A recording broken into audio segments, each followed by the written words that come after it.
ఈ వీడియో చూడకుండా మీరు బిట్ కాయిన్ ట్రేడింగ్ చేయకండి. బిట్ కాయిన్ గురించి క్లియర్ ఎక్స్ప్లెనేషన్ ముందుగా ఈ వీడియోని లైక్ చేయండి. మెజారిటీ ఆఫ్ పీపుల్స్ ఎందుకు ట్రేడ్ చేస్తారంటే హైలీ వోల్టాలిటీ ఉంటుంది, మోర్ ప్రాఫిట్స్ రావడానికి ఛాన్స్ ఉన్నది. 24/7 మార్కెట్ ఉంటుంది. సాటర్డే సండే కూడా మార్కెట్ ఓపెన్ లోనే ఉంటుంది. హై లిక్విడిటీ ఉంటుంది. మీరు ఎక్కడ బై చేయాలనుకుంటే అక్కడ బై చేసుకోవచ్చు, సెల్ చేసుకోవచ్చు. Smart money concept and price action clear గా వర్కౌట్ అవుతుంది మీకు ట్రేడ్స్ కి. ఇది main important. Lot size quantity 1 lot అంటే 1 BTC, 0.1 లాట్ అంటే 0.1 BTC, 0.01 లాట్ అంటే 0.01 BTC అనమాట.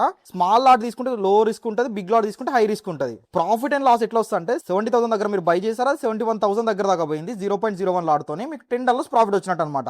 అదే మార్కెట్ డౌన్ సైడ్ వెళ్తా అనుకున్నప్పుడు 70,000 దగ్గర సెల్ చేసి 69,000 దగ్గర బై చేశారు అనుకోండి, అదే 0.01 లాట్తో చేస్తే మీకు $10 ప్రాఫిట్ వస్తుంది. మీరు మీ ప్రాఫిట్ అండ్ లాస్ క్యాలిక్యులేట్ చేయాలంటే exit minus entry into lot size అనమాట. ఈ lot size profit and loss గురించి నేను ఒక క్లియర్ PDF అనేది క్రియేట్ చేశాను. కామెంట్ సెక్షన్ లో లింక్ అని టైప్ చేయండి. డిస్క్రిప్షన్ లో మీకు లింక్ ప్రొవైడ్ చేశాను. ఎవరైతే కామెంట్ చేస్తారో వాళ్ళకి యాక్సెస్ అనేది ప్రొవైడ్ చేస్తాను. Thank you.